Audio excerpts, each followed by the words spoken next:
Dreamfall is a story about a girl who can go to sleep and wake up in another world.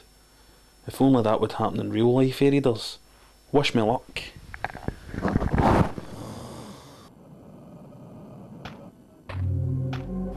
Oh! I'm literally inside another world, the game, known in America as Out of This World. Cheerio!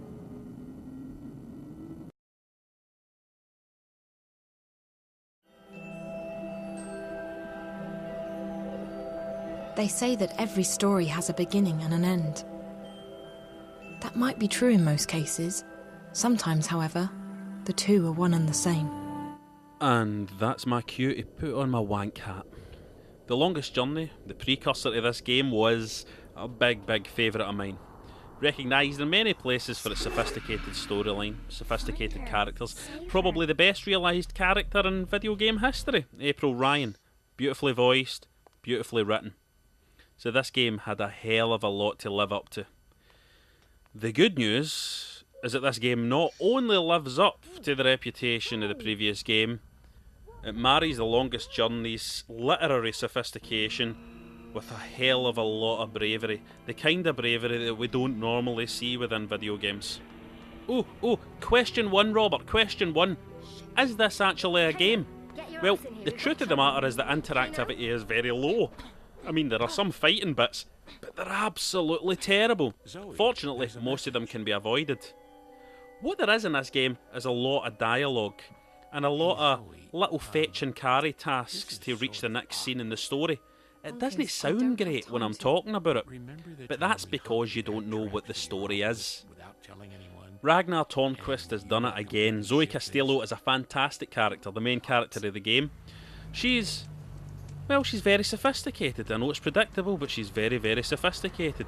She's got a lot of doubts, she hasn't got many ambitions. She's a lot like real people, and you just don't get real people in video games. It's still a shock when you come across a character who seems real in a game.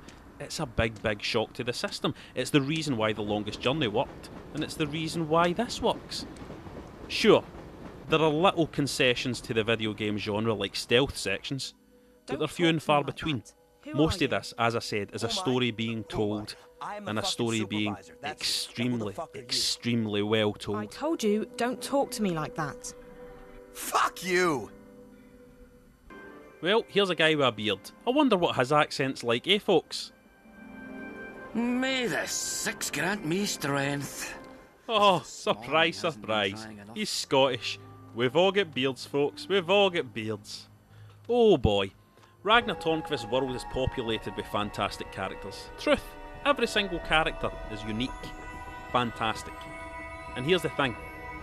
His minor characters are good enough to be the lead characters in most other people's games. Why is that? It's because, I feel, Ragnar Tornquist is a writer. And you don't get many writers working in games. You don't get many writers writing stories, writing characters, writing dialogue. And we need more of them.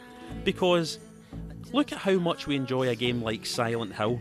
Imagine how good that game would be if the dialogue was good. If the voice acting was good. If somebody cared that much to get all that stuff right. All the storytelling stuff right. Just imagine how good that stuff would be.